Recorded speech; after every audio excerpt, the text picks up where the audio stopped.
Elderly woman forgot about money accruing for 95 years, and the manager is shocked when he sees the amount. Mrs. Martha Harrison walked slowly across the polished floor of the bank, her careful steps echoing in the quiet morning atmosphere. At 87 years old, she held firmly a yellowed envelope she had kept for decades in a shoebox, along with old photographs and faded receipts. Her only concern at that moment was to find out if there was still any money in an account she had opened when she was just 5 years old. The manager, Kevin Mitchell, was looking impatiently at the morning line when he saw the elderly woman approach his desk. He sighed quietly, wondering how much time he would waste on yet another retirement inquiry or blocked card issue. When Martha placed the envelope on the counter and explained that she needed to check a very old account, he didn't even look up from his computer screen. "Do you have the account number?" Kevin asked in a mechanical tone, typing something into the system without paying much attention. "Yes, I do, young man. It's right here on this paper." Martha carefully removed a yellowed sheet from the envelope, on which a few numbers were handwritten, almost erased by time. Kevin finally looked at the document and noticed it was something very old. The handwriting was different, done in India ink, and the paper had the texture of documents from decades past. He typed the numbers into the system, expecting a message that the account didn't exist or was inactive. "My grandma opened this account for me when I made my first communion," explained Martha, adjusting her scarf over her grey hair. "She said it was important to save money for the future, even if it was just a little." The system took a few seconds to load, unusual for simple queries. Kevin tapped his fingers on the counter, thinking about how to speed up the service. When the screen finally loaded, he blinked several times, thinking there was a typing error. "There must be some problem with the system," he muttered, refreshing the page. The screen showed the same information again. Account active since 1929, no activity for 95 years, but with a balance that made Kevin choke on his own saliva. He looked at Martha, who was waiting patiently, and then back at the screen, making sure he wasn't seeing things. Ma'am, do you remember how much your grandmother deposited into this account?" he asked, trying to keep his voice steady. "Oh, my dear, it was very little. I think about 2,000 colonial cents or something like that. It was the money I had received as a gift for my first communion." Martha smiled sweetly. "That's why I never worried much. It was such a small amount." Kevin felt his mouth go dry. The number on the screen didn't make sense for an account opened with 2,000 colonial cents in 1929. He checked again, double-checking every digit, but the amount remained the same. There were so many zeros that he had to count several times to be sure. "Could you wait just a moment? I need to call my supervisor to clarify a technical issue," he said, trying to hide the nervousness in his voice. Martha nodded calmly, settling into the chair in front of the counter. She watched the bank's activity with curiosity, noting how everything had changed since the last time she was there, over 20 years ago. Back then, it still operated very differently with employees who knew her by name. Kevin quickly stood up and went to the office of the supervisor, Richard Bennett, a 50-year-old man who had worked at the bank for over 2 decades. He knocked on the door and entered without waiting for a response, unusual for his normally formal behavior. "Richard, I need your help urgently. There's a client here with an unusual situation," Kevin said, closing the door behind him. "What kind of situation?" Richard looked up from the reports he was analyzing. "An account from 1929 that's never been touched. The system is showing a balance that, well, it can't be right." Kevin ran a hand through his hair, visibly nervous. Richard followed him to the counter where Martha was waiting patiently, flipping through a small photo album she'd taken from her purse. He greeted the lady politely and asked Kevin to show him what he'd found in the system. When Richard saw the numbers on the screen, his first reaction was the same as Kevin's. He checked twice, verified the account's authenticity, and analyzed the entire transaction history. The account had been automatically migrated through every currency change the country had undergone over the decades. "Mrs. Martha, are you aware that this account has gone through several currency conversions over the years?" Richard asked, choosing his words carefully. "I don't understand much about these things, dear. I just wanted to know if there's still any money in it.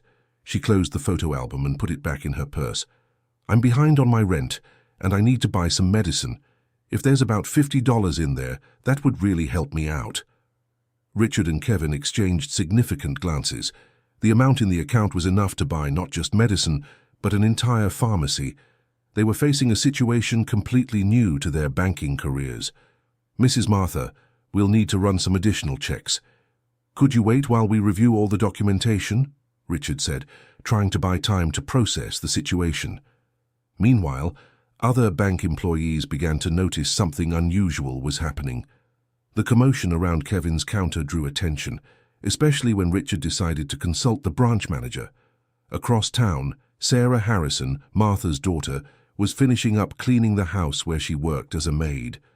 At 60 years old, she kept a hectic work routine to supplement her pension and help her mother with expenses. At that moment, she had no idea what was happening at the bank. Back at the branch, the manager, James Sterling, came down from his office on the second floor with an expression of disbelief. He had worked at several banks over a 30-year career and had never encountered a similar situation. "Where are the account documents?" was his first question when he reached the counter. "We're pulling up the entire history, Mr. Sterling, but from what we've verified so far, the account is legitimate," Richard replied, showing him the screen. James carefully analyzed every piece of information available in the system. The account had been opened at a small branch that no longer existed, absorbed into the current bank through a series of mergers over the decades. The records showed all the currency conversions, from colonial cents to old greenbacks to old dollars to new greenbacks, then dollars. Dear listener, if you're enjoying the story, feel free to hit like and especially subscribe to the channel. It really helps us beginners. Now continuing. The thing is, this account was automatically migrated into our conservative investment category when the bank changed its policies in the 80s, James explained, consulting an old procedures manual. That means the funds were being reinvested automatically. Martha listened to the conversation without fully understanding what all those technical terms meant. To her, investment was a word that belonged to the world of the wealthy, not to her world of a two-room apartment and a utility bill paid in installments. "Can I call my daughter?" she asked timidly. "She understands these bank things better than I do." "Of course, Mrs. Martha. Do you have her phone number?" said Kevin, offering his own cell phone. "No need, my dear. I have a cell phone that my granddaughter gave me. I just don't know how to use it properly," she replied, pulling from her purse a simple device with large buttons. Martha dialed the number with difficulty, her trembling hands causing her to make several mistakes. When she finally managed to complete the call, Sarah answered hurriedly, thinking it was some kind of medical emergency. "Mom, did something happen?" "You don't usually call at this hour," said Sarah, interrupting her cleaning of the house where she worked. "I'm at the bank, honey. I came to check on that little account of Grandma's, remember?" explained Martha. "But everything is very confusing. There are some young men here talking about words I don't quite understand." "Mum, I told you to forget about that nonsense. What money from Grandma? That was over 90 years ago." Sarah sighed, believing it was just another of her mother's old lady fixations. "But they're saying there is money, honey. They're here messing around on the computer and such." Sarah stopped what she was doing. Her mother never lied, but she also had her moments of mental confusion typical of her age. She decided it would be best to pick up Martha and sort out the situation quickly. "Mom, stay there. I'll come get you." "Which bank are you at?" Martha asked Kevin the name of the bank and passed the information on to her daughter. Sarah said she would arrive in about 40 minutes, depending on traffic, and asked her mother not to sign any papers in the meantime. While they waited, James decided it would be prudent to consult the bank's legal department. A situation of that magnitude could have complex legal implications, especially considering the long period of inactivity on the account. "Mr. Sinclair, we have a situation here that needs your guidance," said James on the phone. "A 1929 account that was never accessed and that has accumulated a significant amount. On the other end of the line, the bank's lawyer, Arthur Sinclair, initially thought it was a joke. 100-year-old accounts were extremely rare, and when they did exist, they usually involved negligible amounts that didn't cover maintenance costs. "How much is this significant amount?" asked Arthur. When James mentioned the numbers, Arthur asked him to repeat them. After confirming the information, he said he would be at the branch in 15 minutes to personally analyze the situation. Martha continued sitting patiently, observing all the commotion. She noticed that other employees had gathered around Kevin's counter and were whispering among themselves. Some female customers waiting for service also began to show curiosity about what was happening. "Does this happen often with old accounts?" she asked Kevin innocently. "No, Mrs. Martha. Actually, this is the first time I've come across a situation like this," he replied, trying to keep a reassuring tone. At that moment, Sarah arrived at the bank, out of breath. She had run from the bus stop, worried about some possible confusion her mother might be causing. Upon entering the branch, she saw Martha sitting among several employees who were talking in low tones. "Mom, is everything okay?" asked Sarah, approaching quickly. "Yes, honey. These young men are being very attentive to me," replied Martha with a smile. Sarah greeted the employees and asked what exactly the situation was. Kevin explained that they were checking an old account and would need some additional clarification.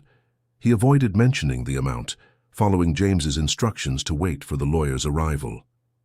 "Look, I already told my mother that this whole thing about great-grandma's money is ancient history.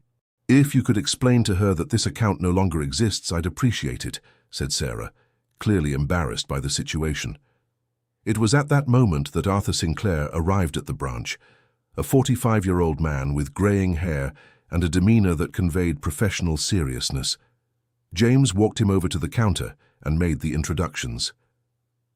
"Mrs. Martha, this is Mr. Sinclair, our lawyer. He'll help us sort out this whole matter," James said. Arthur greeted the two women and asked to see all available documentation.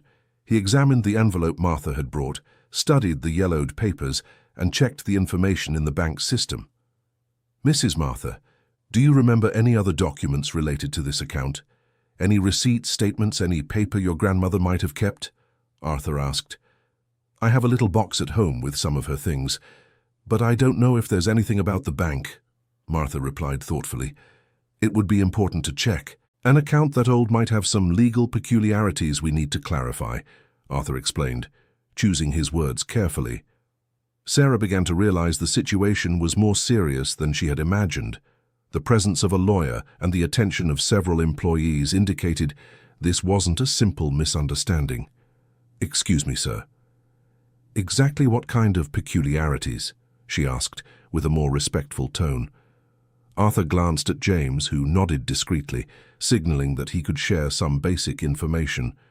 "Well, when an account remains inactive for so long, especially one that went through several currency changes in the country, it may have accumulated value through automatic adjustments and reinvestments," Arthur explained. "What we need to verify is whether all those procedures were carried out correctly over the decades." "What kind of value?" Sarah insisted, beginning to feel a growing anxiety. James and Arthur exchanged another look. It was difficult to explain the situation without sounding absurd or creating unrealistic expectations. "Mrs. Sarah, it might be best if we go to your mother's house to get those documents before we draw any conclusions," Arthur suggested diplomatically. "No, I want to know now. My mother has been here for over 2 hours and you keep speaking in riddles," Sarah said, raising her voice slightly. "How much money is in that account?" The bank had filled up during the morning, and several people in line began to pay attention to the conversation. James realized it would be better to continue the discussion in a more private setting. "How about we talk in my office?" he suggested, pointing toward the second floor.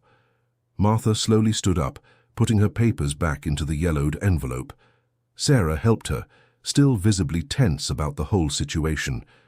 They went up the stairs slowly, matching the elderly woman's pace, while other bank customers watched them with curiosity. James's office was spacious with a meeting table and several comfortable chairs. He offered water to the two women and closed the door, ensuring privacy for the conversation. "Mrs. Martha, Mrs. Sarah, I'm going to be frank with you," Arthur began, opening a folder with documents.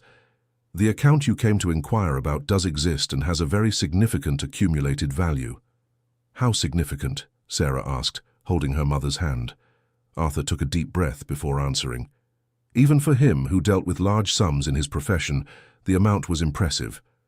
Approximately $42 million. The silence that followed was total. Sarah stopped breathing for a few seconds, while Martha looked from one man to the other, trying to process what she had just heard. 42 million, Sarah repeated, her voice coming out as a whisper. Yes, the exact amount is still being calculated, since we need to consider all corrections and updates up to today's date, Arthur confirmed. Martha remained silent, her hands trembling slightly. She stared at the yellowed envelope in her lap, as if seeing it for the first time. There must be some mistake, Sarah said, shaking her head. My great-grandma was a simple woman. She never had 42 million of anything. We understand the surprise, but the calculations are accurate, James said. What happened was a combination of factors over nearly a century: monetary adjustments, currency changes, automatic reinvestments, and compound interest. Arthur opened a chart on his laptop and turned the screen so they could see it. Look, the initial 200 colonial cents were converted into old greenbacks in the 40s. Then came the old dollars, new greenbacks, and finally dollars. With each conversion, there were corrections based on official inflation. He pointed to different points on the graph, showing how the amount had grown over the decades. Additionally, in the 80s, when the bank changed its policies, accounts inactive for more than 5 years were automatically migrated to low-risk investments. That means the money didn't just sit idle, but rather earned interest constantly. Sarah tried to follow the explanation, but her mind was in a state of shock. $42 million was an amount she couldn't even imagine. Her entire life had been one of struggle and financial hardship, working as a house cleaner to supplement an insufficient pension. And this money, is it really ours? She asked, still incredulous. The account is in Mrs. Martha's name, so yes, legally the amount belongs to her, Arthur confirmed. But there are some procedures we need to follow before the release. What kind of procedures? Sarah was beginning to recover from the initial shock. First, we need to verify all historical documentation to ensure there are no irregularities. Then, there are tax issues to be resolved. An amount of this magnitude requires special attention from the IRS, Arthur explained. Martha finally spoke, her voice weak but clear. I don't want trouble with the government, son. If this money is going to cause trouble, it's better to leave it where it is. It won't cause trouble, Mrs. Martha, James reassured her. These are just routine checks for large amounts. The money is legitimately yours. Sarah stood up and began pacing the room, trying to process the magnitude of the situation. Her entire life had been one of deprivation, watching her mother struggle despite working tirelessly as a maid until she was 70. Mom, do you understand what this means? She asked, turning to Martha. I understand it's a lot of money, daughter. More than we can imagine, the elderly woman replied, still holding the yellowed envelope. But I don't understand why my grandma kept this and never said a word. Arthur had thought about the same question during his preliminary analysis of the documents. Mrs. Martha, it's possible that your grandmother didn't know the money would keep earning interest for so long. Back in 1929, people kept money in the bank just to preserve its value, not necessarily expecting significant profits. She always said it was important to save for hard times, Martha recalled. But back then, 200 colonial cents was very little anyway. James consulted some historical documents he had printed while waiting for the attorney to arrive. In 1929, 2,000 colonial cents were roughly equivalent to 2 days' wages for an average worker. It wasn't a fortune, but it was a considerable sum for a 5-year-old child. The conversation was interrupted by a knock at the door. Kevin's secretary came in to inform him that there were journalists downstairs asking about a historic discovery at the bank. The news had leaked somehow. Journalists? Asked Sarah, alarmed. Unfortunately, news like this spreads quickly, explained Arthur. We need to take some precautions to protect your privacy. Kevin called the bank's security and asked them to escort the journalists out of the building. He also instructed that no employee should make any statements about the situation. Mrs. Martha, Sarah, I suggest you leave through the back door. "I'll send an employee to accompany you home," said Kevin. "Why all this fuss?" asked Martha, genuinely confused. "Because $42 million is an amount that draws a lot of attention, Mom," explained Sarah. "We need to be careful." Arthur offered to accompany them to Martha's house to pick up the additional documents. He explained that it would be important to have as much documentation as possible before the news spread even further. They went down the emergency stairs and left through a side door of the bank. Arthur drove a discreet black sedan, and they made the trip to the neighborhood where Martha lived in relative silence. The elderly woman's house was a small one-story building in a blue-collar neighborhood, painted light blue with simple iron gates. The front yard had some well-tended plants and a small bench where she used to sit on sunny afternoons. "This is where I've lived for 50 years, said Martha, opening the door with an old key. "After my husband passed, I managed to pay off the house and never left. The interior was simple but organized, with well-preserved old furniture and many photographs on the walls. There was the characteristic smell of an elderly woman's home, a mix of glycerin soap and freshly brewed coffee. "Grandma's little box is in my room," said Martha, walking slowly down the hallway. Sarah followed her mother while Arthur waited in the living room, looking at the photographs that told decades of family history. There were black and white wedding portraits, photos of children from different eras, and some framed diplomas. In the bedroom, Martha went to an old dark wood wardrobe. She opened a drawer and took out a pink shoebox, already faded by time. Inside were yellowed letters, very old photographs, and some documents. "Here are the things from Grandma that were left," she said, handing the box to Sarah.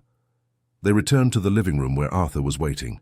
He asked permission to examine the contents of the box, handling each item carefully due to the fragility of the old papers. Among the photographs and letters, he found some documents that caught his attention. There was a bank receipt from 1929, a small notebook with handwritten notes, and an official letter with the letterhead of the old State National Bank.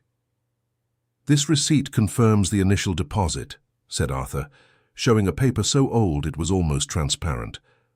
"And this notebook seems to have financial records." Arthur carefully flipped through the notebook, trying to decipher the old handwriting. The pages contained records of household income and expenses, but on the last page there was a different note. "For Martha when you grow up," he read aloud. "The first communion money is safe in the bank. Use it only in case of real need." Both women were moved to hear great-grandma's words. It was as if she were present decades later, taking care of the family through her foresight. "Grandma knew I'd need it one day," Martha whispered, wiping a tear that ran down her face. Arthur kept examining the documents and found the bank's official letter. The text was formal and dated 1932, 3 years after the account was opened. "Interesting," he murmured. "This letter informs about changes in the bank's policies and mentions that accounts of minors would receive special protection against unauthorized withdrawals." "What does that mean?" Sarah asked. "It means that even if your great-grandma had tried to withdraw the money later, she would have run into bureaucratic hurdles. That may explain why the account remained untouched for so long." Arthur photographed all the documents with his cell phone, creating digital copies to attach to the case file. Every paper would be important to prove the legitimacy of the account and the continuity of family ownership. When they finished reviewing all the documents, they went back to the bank. During the ride, Arthur explained the next steps in the process of releasing the funds. "Now we'll file all the paperwork and submit the formal process. The IRS will be notified automatically, but that's just standard procedure." "How long does it take, Sue?" Sarah asked. "For an amount of this magnitude, between 60 and 90 days. But you can have access to a portion of the funds before that, for immediate needs." When they arrived at the bank, the situation had gotten complicated. There were more journalists outside, some TV network vans, and a small crowd of onlookers. The news had spread through social media and was taking on unexpected proportions. "Oh my God, what's going on?" Martha asked, startled by the commotion. James was waiting for them at the side door and quickly escorted them into the building. He explained that the story had leaked and that several networks had already called asking for interviews. "You're not obligated to talk to the press," Arthur reassured them. "In fact, I recommend you avoid making statements for now." They headed to the conference room again, where James had prepared all the necessary forms to start the formal process. Arthur explained each document before they signed. "This one here is the request to release the funds. This other one is a power of attorney so I can legally represent you during the process," he explained, pointing to different parts of the text. Sarah read each document carefully, still trying to process the reality of the situation. $42 million represented a complete life change for her and her mother. "Mr. Sinclair, what kind of taxes will we have to pay?" she asked, worried. "On the investment itself, none, since it's an old account with its own funds.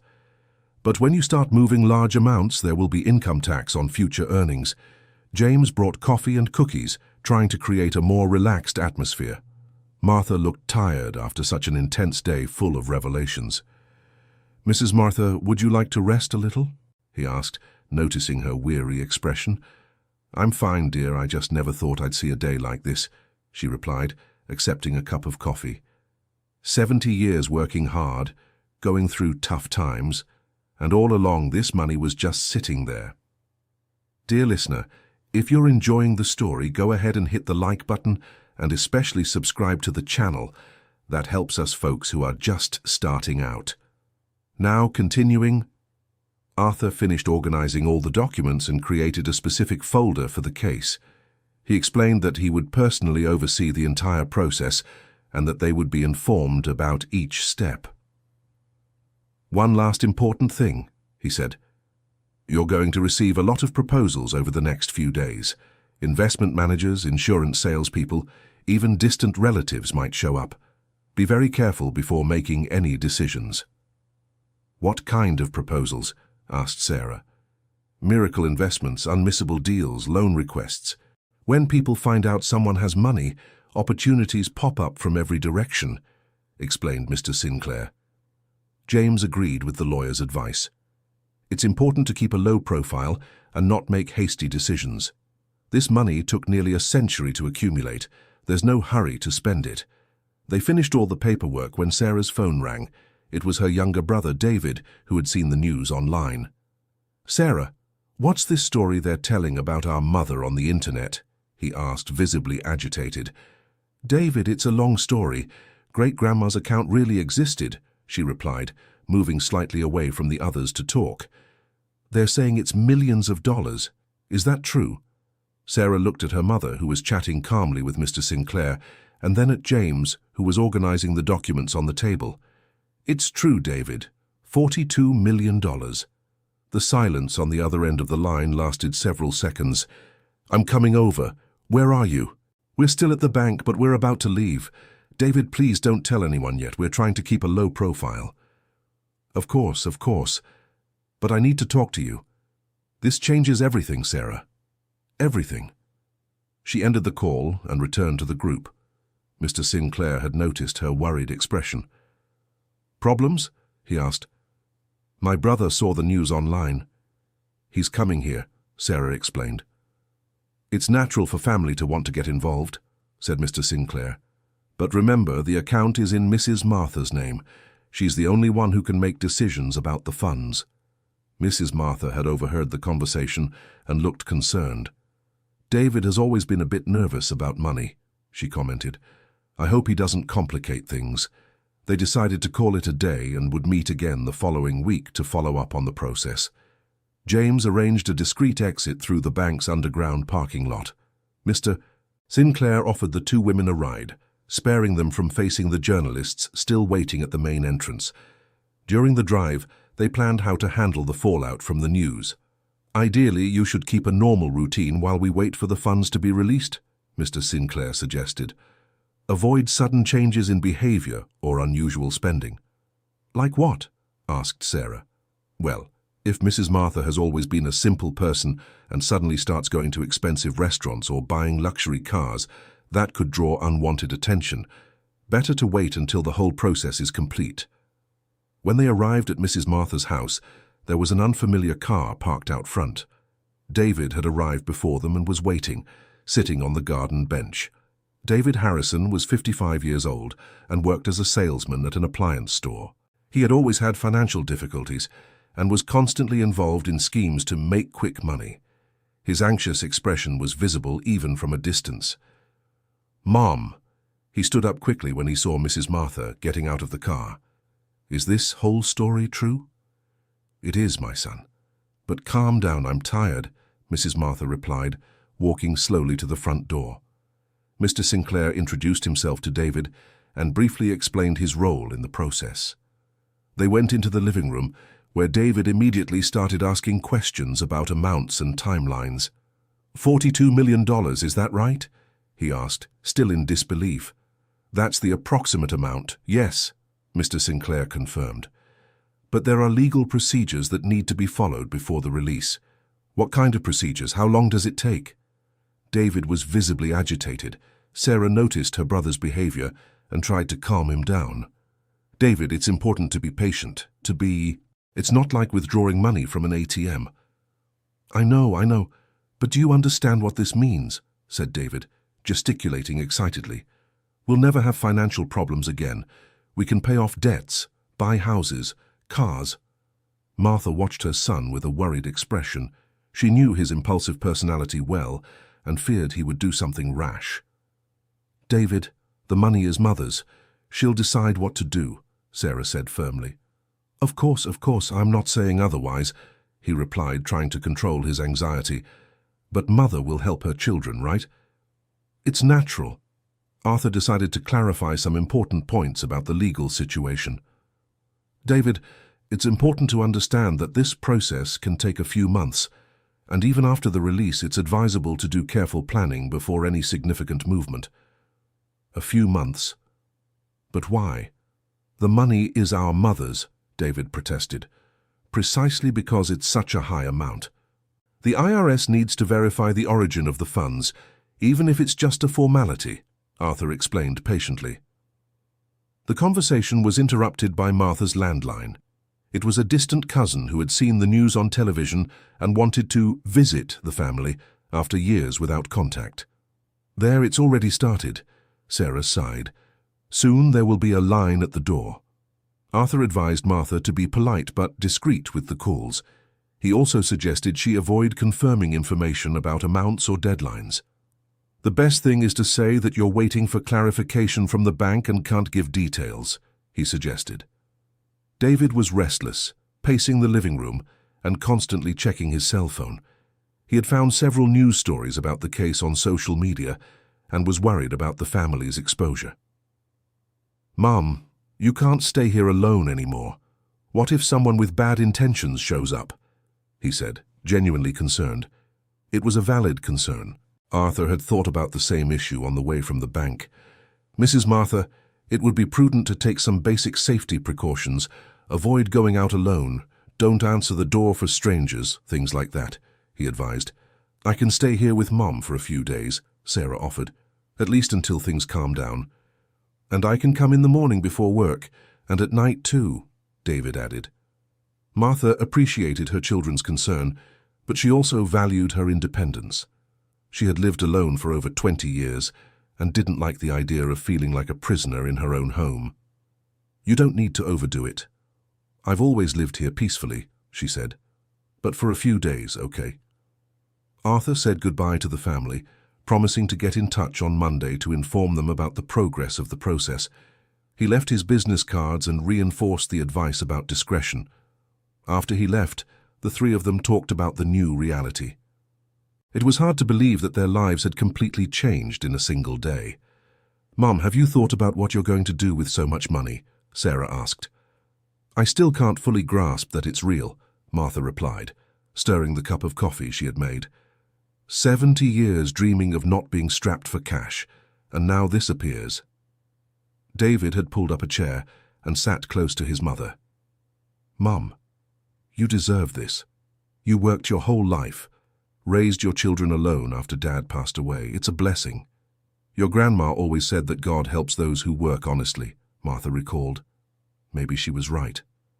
The night passed quietly, with the three of them talking about family memories and plans for the future. David brought dinner from a pay-by-weight restaurant in the neighborhood, and they ate together while watching the local news. The report about the case lasted only 2 minutes, but it was enough to make them known in the neighborhood. The reporter only mentioned that an elderly woman found an old bank account with a significant amount, without giving specific details. "At least they didn't mention our full names or show the house," Sarah observed, relieved. "But everyone in the neighborhood knows where Mom lives," David reminded her. "Tomorrow there will be curious people passing by." They decided Sarah would sleep on the couch in the living room for a few days, at least until things settled down. David would come back in the morning before work. On Monday, Arthur called early with news about the process. The bank had sent all the documentation to the IRS, and the estimated review time was 45 days. "And in the meantime, we can't access anything?" asked Sarah, who answered the call. "The bank can release up to $50,000 for immediate needs with justification. But it's important to use it only for essential expenses," Arthur explained. $50,000 already solves a lot of things," she said, thinking about the overdue bills and the medication her mother needed. Arthur scheduled a meeting for Wednesday at the bank to arrange this partial release. He also informed that he had received calls from 3 newspapers asking for interviews with the family. "I still advise against making statements to the press. The less exposure, the better for you," he advised. During the week, the family's life changed drastically. Neighbors who hadn't spoken to Martha in years showed up to visit. Insurance salesmen, bank managers, and even representatives from construction companies constantly called offering their services. Sarah had organized a notebook to record all the contacts and proposals, following Arthur's guidance. He wanted to review everything before they made any decisions. "People are offering all sorts of things," she reported during a call to the lawyer. "Investments that yield 15% a month, land that will appreciate 1,000%, miracle business franchises." "Exactly what I expected," Arthur said. "Don't commit to anything. Most of these offers are scams or bad deals." David was having trouble concentrating at work. He spent much of the day browsing the internet, researching investments, and planning what he would do with his share of the money. "David, you're counting on something that hasn't happened yet," Sarah warned during a conversation.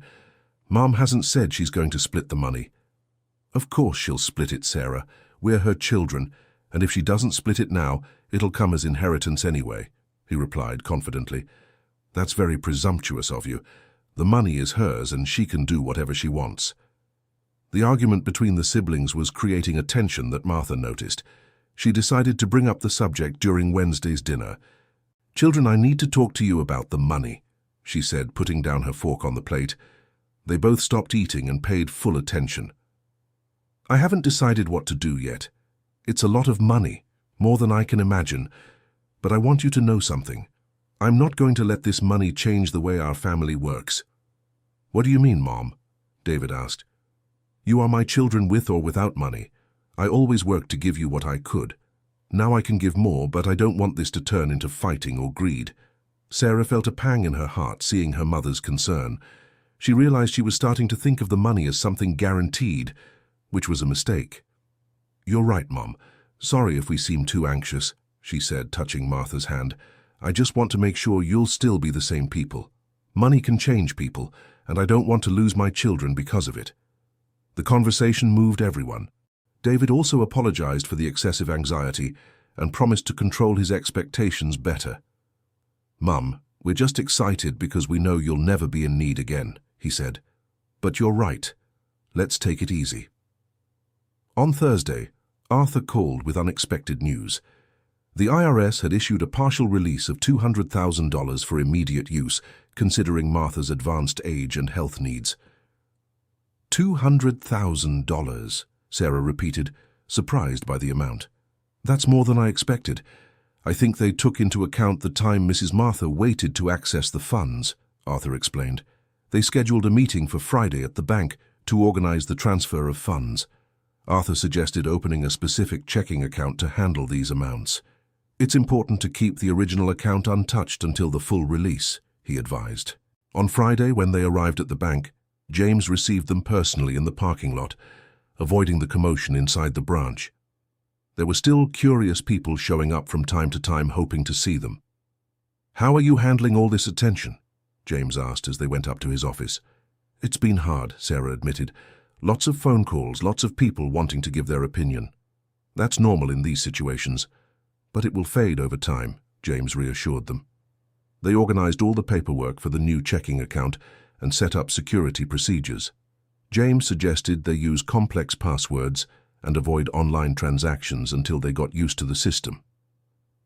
$200,000 is a lot of money for people who've never dealt with large amounts, he reminded them. It's important to be extra careful. Arthur had prepared a list of basic guidelines on how to handle significant funds. He read each item with them, explaining the importance of each precaution. First, never give out passwords or bank information over the phone. Second, be suspicious of any investment proposal that promises very high returns. Third, before any significant spending, talk to me. Define significant spending, David asked. For now, anything above $5,000, you need to gradually get used to this new financial reality. Martha listened to all the instructions attentively, but was visibly tired from so much technical information. At 87, concepts like investments and bank transactions were foreign to her world. "Mr. Sinclair, can you take care of these things for me?" she asked. "I trust you, and these things are too complicated for my head."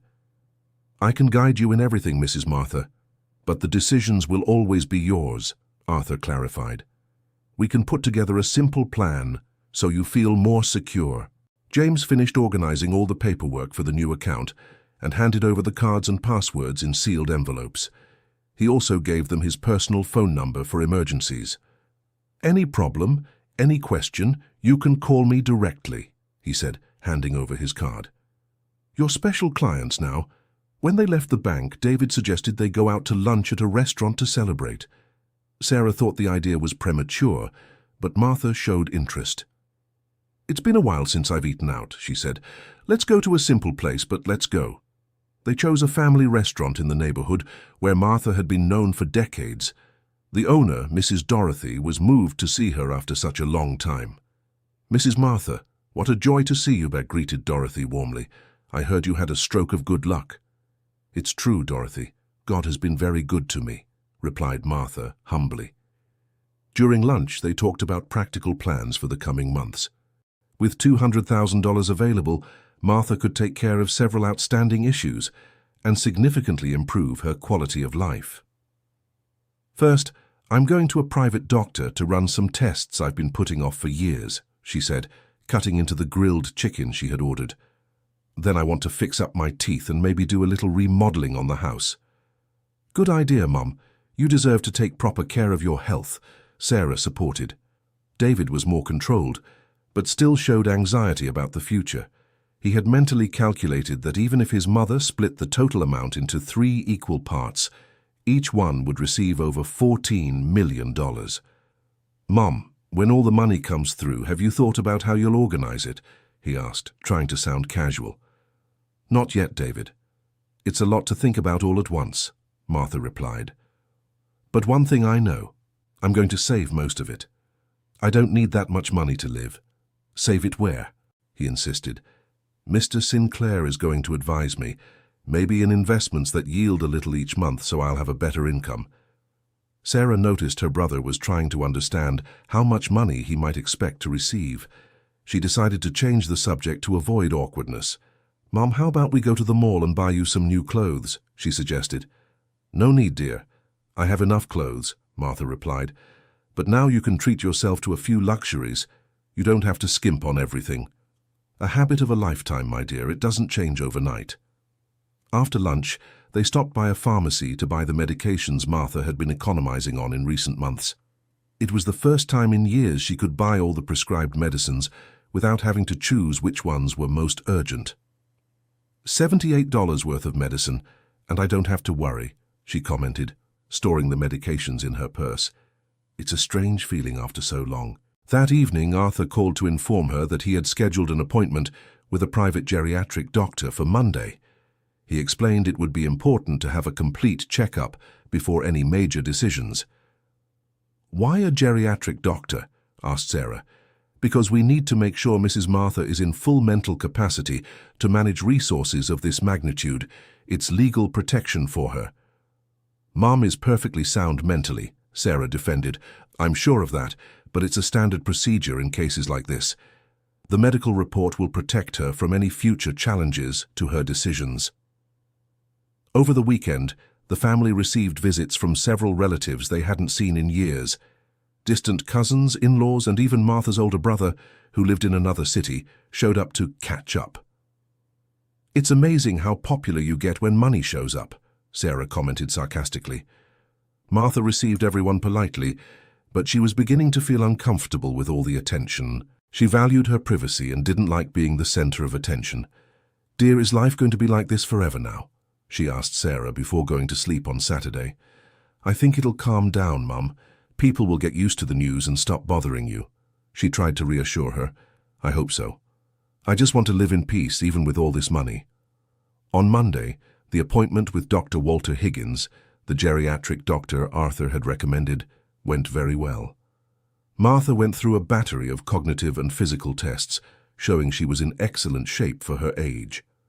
"Mrs. Martha has an enviable mental clarity," the doctor reported to Arthur after the exams. "At 87, she is cognitively more agile than many people in their 60s. Arthur was relieved by the result. It would eliminate any possibility of questioning Martha's ability to make financial decisions. During that week, they began organizing the first expenses from the $200,000 available. Martha scheduled appointments with a private dentist, an ophthalmologist, and a cardiologist.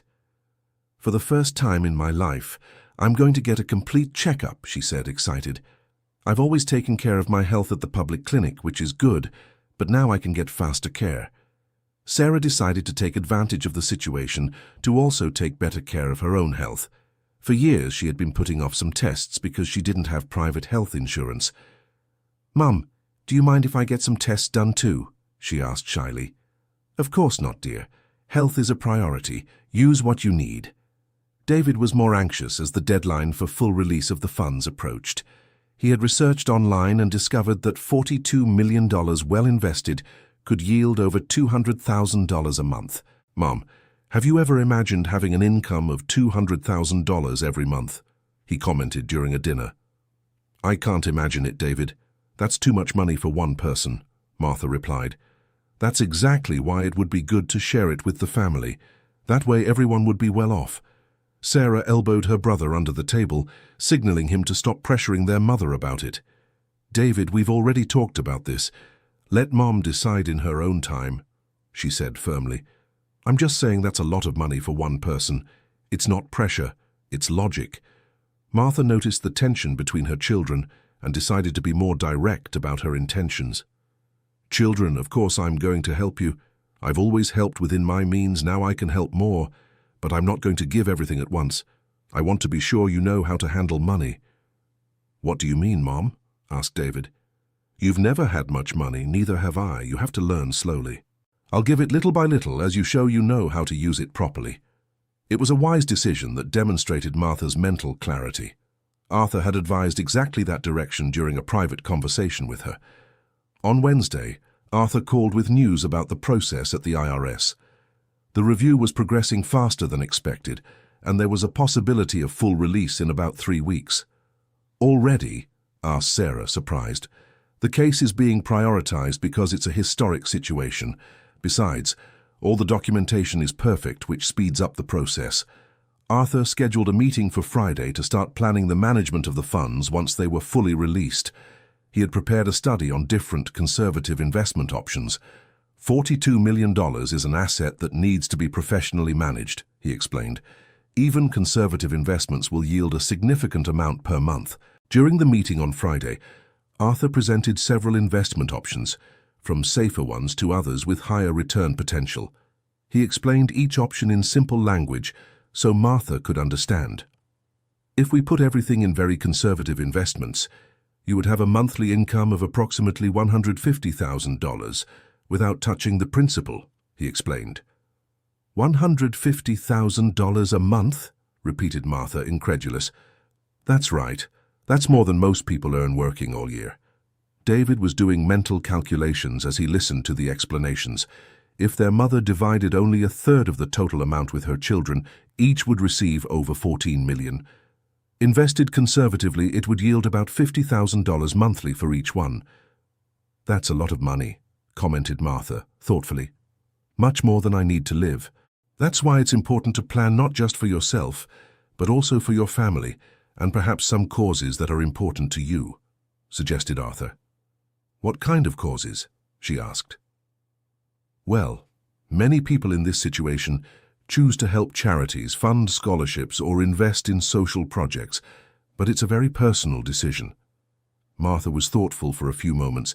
She had always had a generous heart, helping neighbors when she could, even with her limited resources.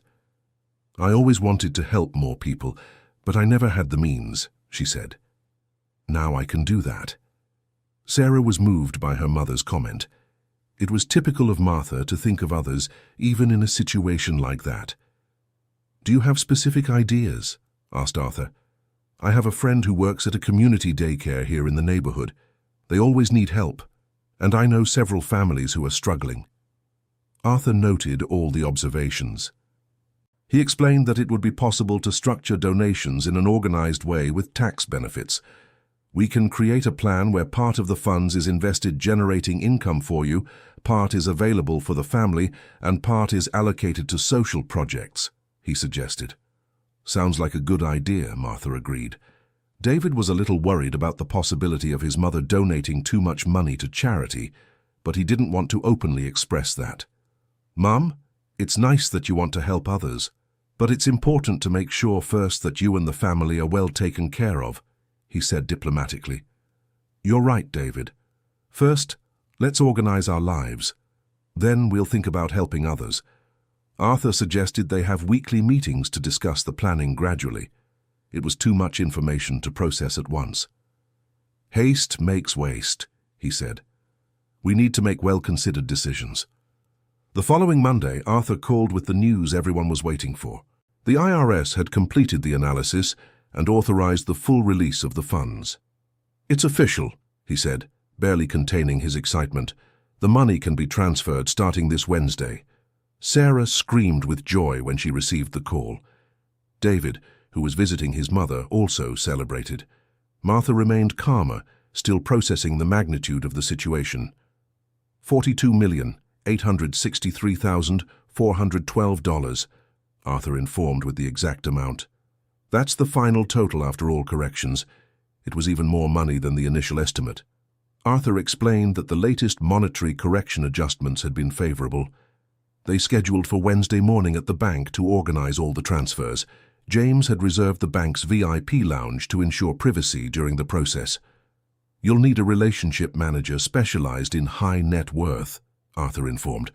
The bank has already referred a qualified professional. On Tuesday, the family gathered for a decisive conversation about how to handle the funds. Martha had spent the last few days reflecting on her decisions. Children, I've reached a conclusion about the money, she announced during dinner. The two stopped eating and paid full attention. I'm keeping $15 million for myself. That's more than I could spend in several lifetimes. $5 million goes to each of you, and the rest I'll use to help people in need. David quickly calculated. $5 million was still a fortune that would completely change his life. Sarah was moved by her mother's generosity. Mom, are you sure? Sarah asked. That's a lot of money for us. I'm sure, honey. You deserve it. You've always been good children. You helped me when you could. Now it's my turn to help you. David was ecstatic, but he tried to control himself so as not to seem greedy. Mum, $5 million is more than I ever dreamed of in my whole life, he said, emotional. Thank you so much. But there's a condition, Martha added, becoming more serious. You'll receive $1 million now, and the rest a little at a time, as you show you know how to handle the money properly. What do you mean? David asked. Mr. Sinclair will guide you through the first investments. If you use the first $1 million well, you'll get more. If you blow it all foolishly, you'll have to wait. It was a smart strategy that Arthur had suggested. That way, Martha could assess how her children handled large sums before handing everything over at once. That's fair, Mum, Sarah agreed. $1 million is already a lot of money. If we use it right, we'll deserve the rest. David agreed too, though inside he would have preferred to get everything immediately. But $1 million would already solve all his financial problems and still leave plenty. On Wednesday, they arrived early at the bank for the release process. James greeted them personally in the VIP lounge, where he had prepared a special breakfast for the occasion. "This is a historic day for our branch," he said, shaking each of their hands. "We've never taken part in a resource release of this magnitude." The relationship manager for high net worth individuals, Mr. Gregory Vance, introduced himself to the family. He was a man about 40 years old, with vast experience in wealth management. "Mrs. Martha, it's a pleasure to meet you," Mr. Vance said. "I'm here to help you manage your resources in the best possible way." Arthur had prepared all the documents for the transfers, as decided by the family. 1 million for Sarah, 1 million for David, 15 million for Martha in conservative investments, and the rest would go into a special account for social projects. "The process will take a few hours," Mr. Vance explained.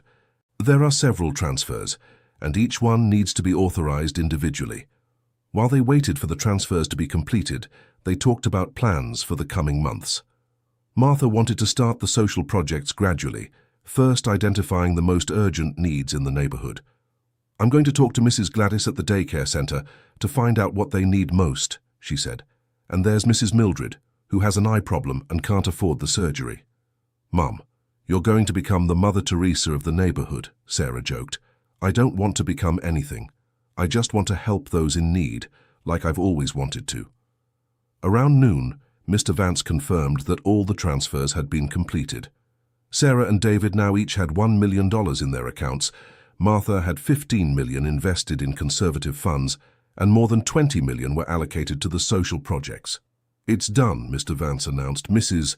Martha, you now have a guaranteed monthly income of approximately $60,000 just from the investment earnings." $60,000 a month, she repeated, still impressed by the amounts. "That's right. It's more than many people earn in a year of work." David was eager to check his account and confirm the money had been transferred. When Mr. Vance showed the statement on the screen, he almost fainted, seeing so many zeros after the number 1. $1 million, he whispered. "For real?" Sarah was emotional too, but she managed to keep her composure. She thought about the possibilities opening up. She could stop working as a cleaning lady, take better care of her health, maybe even go to college. "Mr. Vance, what kind of investment do you recommend for people like us, who have never dealt with large sums of money?" she asked. "At first, conservative investments that yield a fixed monthly amount. You can live off the earnings without touching the principal. It's a safe way to get used to your new financial reality." Arthur had prepared specific guidance for each of them. For Sarah, who was more level-headed, he suggested fixed income investments. For David, who was more impulsive, he recommended an investment with a waiting period to prevent hasty withdrawals. "David, your money will be invested for 6 months, with no possibility of withdrawal," Arthur explained. "During this period, you will receive about $7,000 a month in earnings." "7,000 a month without working?" asked David, incredulous. "Exactly. And after 6 months, if you want, you can withdraw part or reinvest everything to keep receiving the monthly income." It was a strategy to give David time to gradually get used to his new financial situation. Arthur knew his impulsive personality well and wanted to prevent reckless spending. When they left the bank at the end of the afternoon, they decided to celebrate at a nicer restaurant than usual. Martha chose a traditional place downtown that she had only been to a few times in her life. "It's strange being able to order anything from the menu without looking at the price," Sarah commented, flipping through the menu. "It'll take a while for us to get used to it," Martha agreed. 70 years saving on everything, now I can spend without worrying." David was euphoric, making plans for the coming months. He wanted to buy a better car, pay off his house, and maybe invest in a small business. "With $7,000 a month guaranteed, I can even quit my job," he said excitedly. "Calm down, David," Sarah warned. "Better to take it slow. Keep working for a few months until you're sure everything is fine." "Your sister is right," Martha agreed. "Work has always been good for keeping the mind busy and maintaining dignity." During dinner, they received several calls from relatives and friends who had seen the news about the money being released online. The press had followed the case and reported that the family had officially received the funds. Now the requests will really increase, Sarah sighed. Everyone's going to want to be our friend. Arthur had advised them on how to handle the social pressure that would increase after the official confirmation of the funds. He suggested they keep their normal routine for a few weeks. Ideally, don't make drastic changes right away, he had advised. Change gradually to avoid unnecessary attention. Martha agreed with this strategy. She wanted to keep living in the same house and maintaining the same habits, at least for now. I'll renovate the house little by little, she said. I don't want the neighbors to think I'm getting above myself. It was a legitimate concern. The neighborhood community had known Martha for decades as a simple, humble person. A very sudden change in behavior could generate envy or resentment. Dear listener, if you are enjoying the story, take a moment to leave a like and especially subscribe to the channel. It helps us a lot who are just starting out. Now continuing. In the following days, the family's life began to adjust to the new reality. Sarah told her employers that she could no longer work as a cleaning lady, but offered a month's notice so they could find a replacement. It's strange not having to worry about money anymore, she commented to her mother. I woke up today and thought, I don't need to work to survive. It's a blessing, dear, but it's important to find other things to do. Too much idle time isn't good for anyone. Martha had started visiting the community daycare where her friend Gladys worked. She wanted to better understand the children's needs before deciding how to help. Mrs. Martha, you have no idea the difference you can make, said Gladys, showing the daycare's rundown facilities. We have 60 children and only 2 working bathrooms. How much would it cost to renovate everything? Martha asked, inspecting the facilities. The budget we put together last year came to $120,000, but we gave up because we had no way to get that money. Well, now you do, Martha smiled. We're going to fix up this daycare properly. Gladys started crying with emotion. She had worked at that daycare for 15 years, always dreaming of better conditions for the children. Mrs. Martha, are you sure? That's a lot of money. I'm sure, Gladys. The children deserve a better place to play and learn. Arthur had advised Martha on how to make donations in an organized and transparent way. He suggested creating a small social fund with part of the resources earmarked for social projects. That way, you can help several institutions over time, he explained, and you'll have full control over how the money is being used. David was having more trouble adjusting to the new situation. Used to constantly worrying about money, he now didn't know what to do with all that mental free time. It's strange, Sarah, he confessed to his sister. All my life I dreamed of not having to worry about money. Now that I don't need to, I don't know what to think. I understand perfectly, she replied.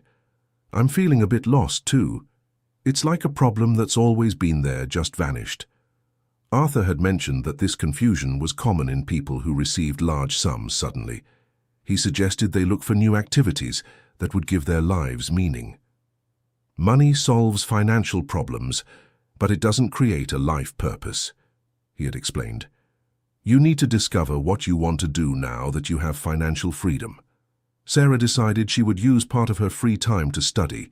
She had always wanted to go to college, but never had the financial means or the time available. I'm going to enroll in an education course, she announced during a family dinner. I've always liked children, and now I can study without worrying about working to survive. What a wonderful idea, dear, Martha approved. Education has always been important. David still hadn't decided what to do with his new free time.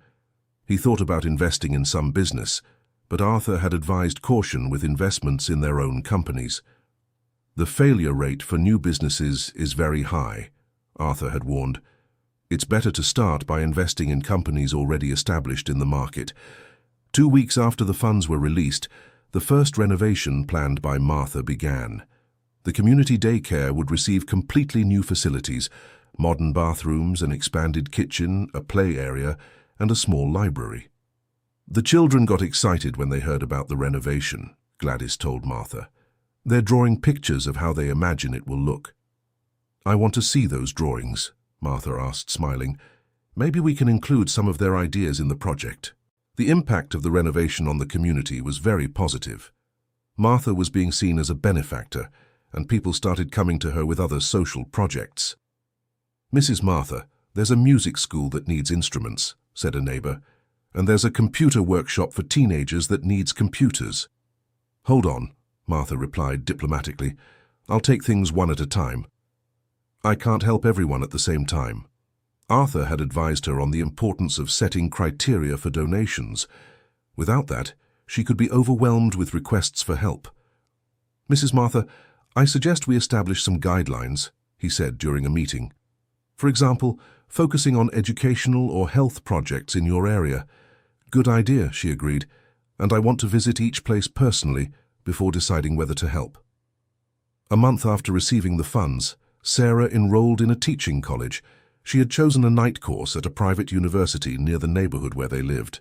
At 60 years old, I'm going to be a college student, she said, emotional, showing the enrollment confirmation.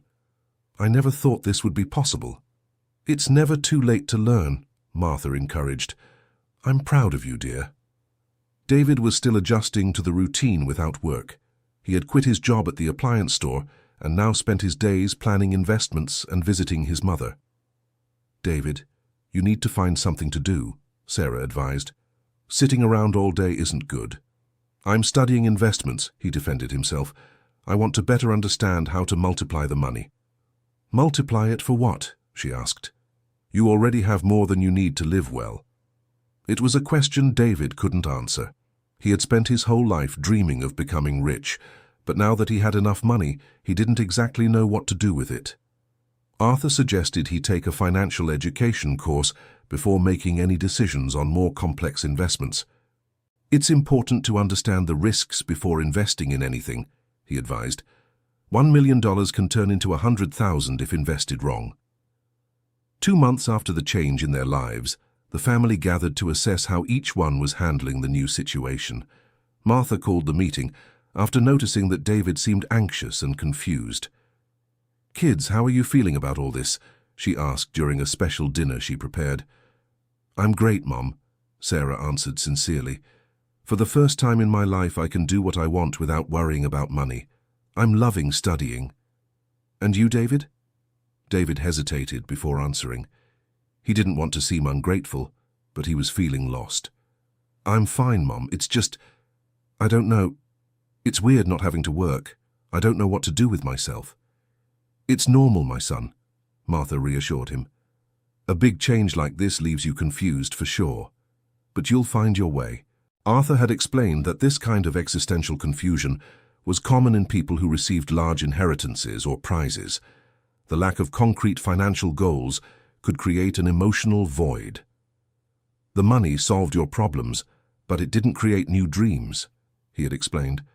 Now you need to discover what you really want to do with your life. Martha was handling the situation better because she had found a clear purpose, helping the community. The social projects gave meaning to the money for her. David, how about you help me with the social projects? She suggested. I need someone to visit the places, check budgets, oversee the renovations. David's eyes lit up. He needed an activity that gave him purpose, and helping his mother with the social projects seemed like an interesting idea. You'd let me help? He asked, excited. Of course, my son. You were always good at organizing things, and I'm getting tired of all these commitments. It was true. At 87 years old, Martha was feeling overwhelmed with so many visits, meetings, and decisions about social projects. Her son's help would be very welcome. How about we start on Monday? David suggested, already more animated. I can make a list of all the requests for help you received. Perfect, agreed Martha. That way you have something important to do, and I have more time to rest. Sarah was happy to see her brother more cheerful. She knew he needed an occupation that gave him a sense of purpose. David, you can make a big difference in this role, she said. You were always good at negotiating and organizing things. The next day, David started working as his mother's assistant on social projects. His first task was to organize all the requests for help she had received in the past few weeks.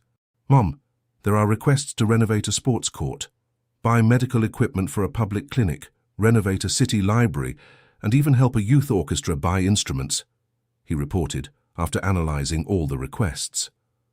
That's a lot of things, observed Martha. How are we going to decide what to do first? We can create criteria. For example, give priority to projects that serve children and the elderly, suggested David, and also check if the institutions are really serious. It was exactly the kind of organization Martha needed. David had an ability for analysis and planning that she didn't have. Let's do it that way then, she agreed. You organize everything and present me with the most important options. Arthur was pleased to learn that David had found a productive occupation. He had been worried about the apathy the young man had shown in recent weeks. It's an excellent solution, he commented when he found out about David's new role. He will have meaningful activity, and Mrs. Martha will have professional help with the projects. 3 months after receiving the funds, the family had already adapted well to the new reality. The community daycare center was almost done with renovations. Sarah was loving college, and David had found purpose helping with social projects. You know what impresses me the most, commented Sarah during a dinner. How our lives changed, but we remain the same people. It's because money doesn't change character, Martha philosophized. It only shows who we really are. Martha continued living in the same house, although she had made some discreet improvements. She had replaced some appliances, renovated the bathroom, and created a bigger garden in the backyard. I don't need a big house or a luxury car, she explained to those who asked why she didn't move. This house has my history, my memories. Why change? The only significant change in her lifestyle was the quality of food and medical care. She now bought better products at the supermarket and had access to private doctors whenever needed. For the first time in my life, I eat meat every day if I want to, she joked.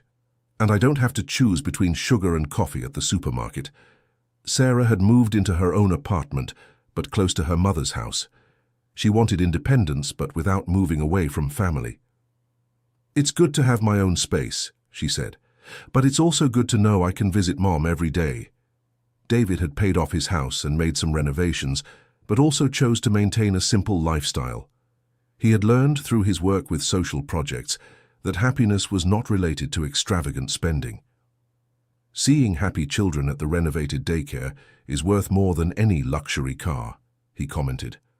I never thought I'd say something like that. 4 months after the release of the funds, Arthur compiled a report on the management of the family's assets. The numbers were impressive in terms of social impact. Mrs. Martha, in 4 months you renovated a daycare center, equipped a library, bought instruments for a music school, and funded cataract surgeries for 20 underprivileged seniors, he listed during a meeting. And how much did we spend? She asked. Approximately $800,000, but the money keeps earning interest, so the total assets keep growing. It was a sustainable financial situation. The funds allocated to social projects earned enough interest to continually finance new projects. Does that mean I can keep helping people indefinitely? Martha asked. Exactly. In fact, you can increase the number of projects because the assets keep growing. David had become a sort of manager for the social projects. He visited the institutions, negotiated budgets, and oversaw the progress of renovations. He had discovered a talent he didn't know he had. I never thought I'd be good at this kind of thing, he told Sarah. I always thought I was only good at selling appliances. You've always been smart, David.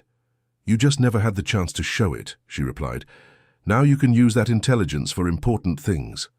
6 months after the life change, the family received an unexpected proposal. A television network wanted to make a documentary about their story. A documentary? Martha asked when Arthur told her about the proposal. Yes, they want to show how a simple family is handling such a big financial change and especially highlight the social projects you're doing. I'm not sure I want to be on TV, Martha hesitated. The decision is entirely yours, Arthur reassured her.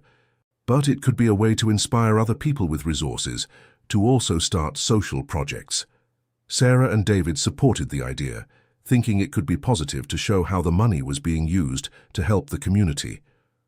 Mom, it could be a way to show that ordinary people can make a difference, Sarah argued. And maybe inspire other wealthy people to help too, David added. Martha thought it over for a few days before agreeing. She agreed on the condition that the focus be on the social projects, not on the amount of money they had. "I don't want them to talk about how much money I have," she told the documentary producer. "I want them to show what I'm doing to help people." The documentary filming lasted 2 weeks and was an interesting experience for the family. They showed the renovated daycare center, the equipped library, the music school, and visited some of the families helped by the projects. "I never thought I'd see my daughter studying music for free," said one emotional mother during one of the recordings. "Mrs. Martha changed our family's life." "I'm the one who's grateful for being able to help," Martha replied humbly. "I always wanted to do this, but I never had the means." The documentary aired 3 months later and had a very positive reception. Several people got in touch wanting to make donations to the projects Martha coordinated. "Mrs. Martha, we received 15 donation offers just this week," David reported. "Individuals and companies wanting to help the projects." "How wonderful," she celebrated.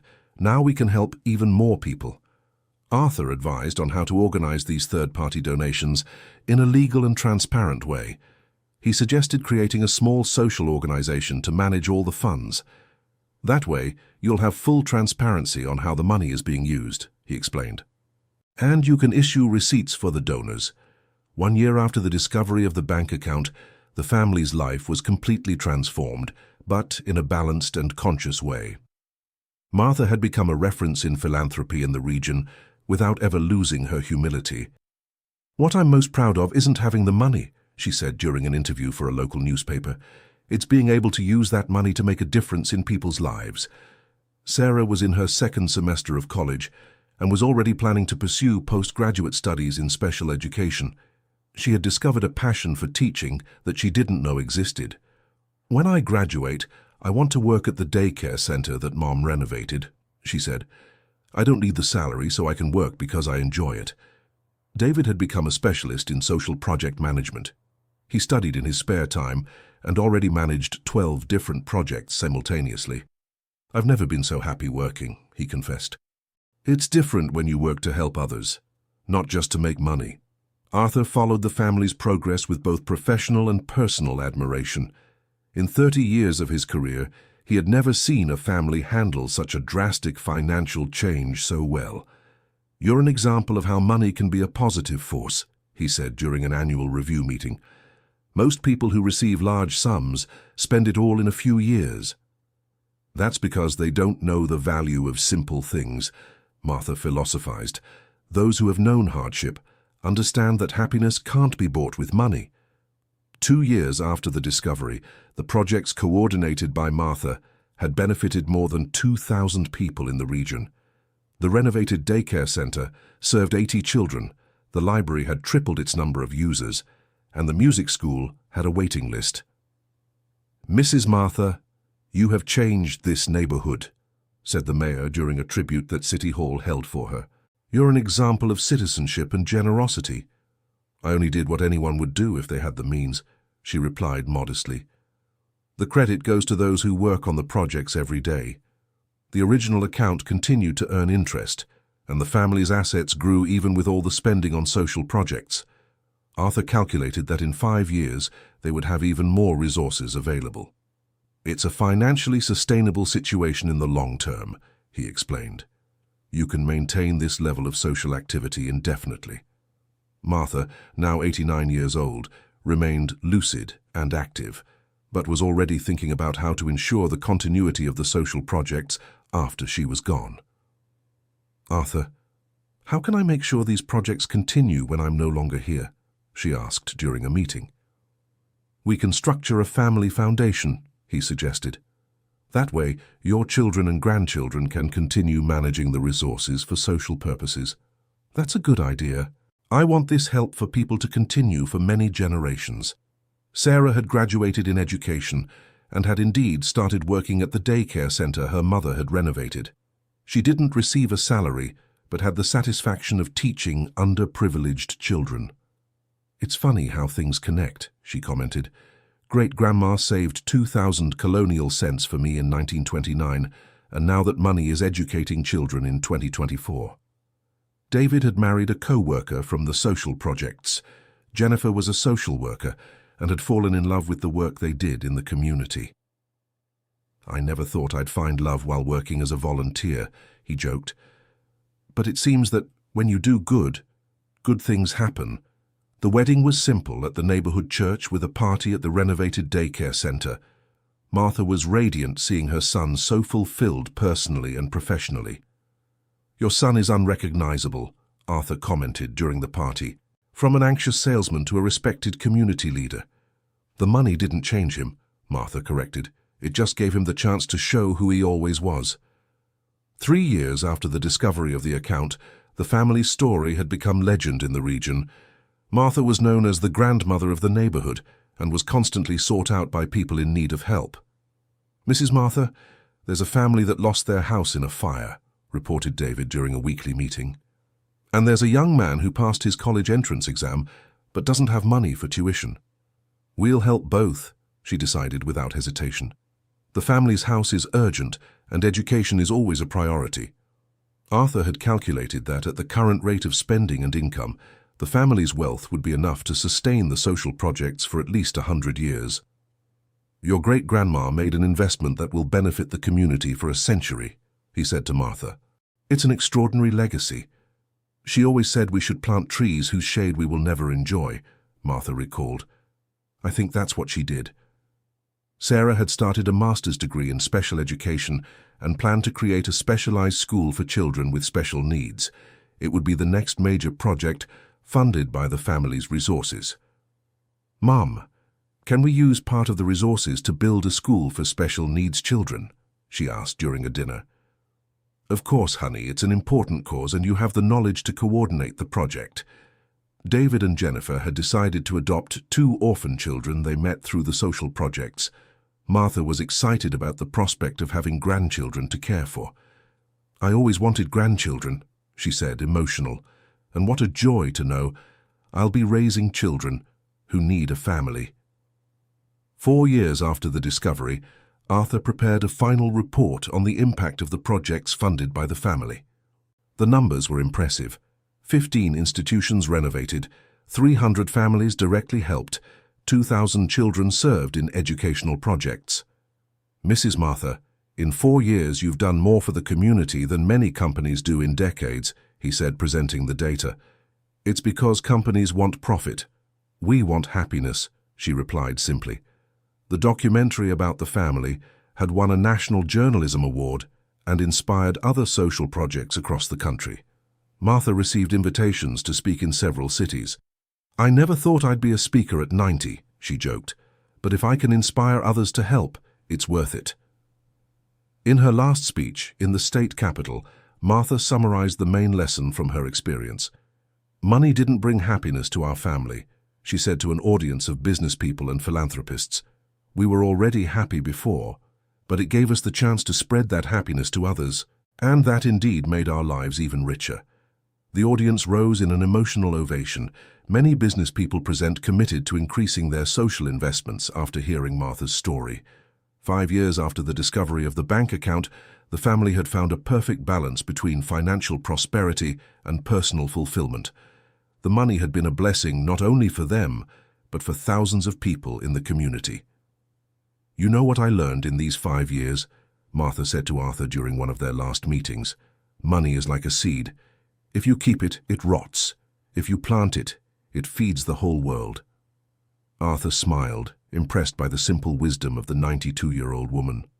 "You turned $42 million into something much more valuable," he said. "You turned it into hope, education, health, and dignity for thousands of people. And the most beautiful thing," Martha added, "is that I remained the same person. Because what defines who we are is not what we have in the bank, but what we have in our hearts." The end. So what did you think of this incredible story? Did Mrs. Martha Harrison make the right choices with all that unexpected fortune? Tell us in the comments what you would do if you found a forgotten account like that. And don't forget to hit like and subscribe to the channel for more heartwarming stories like this. You guys are amazing.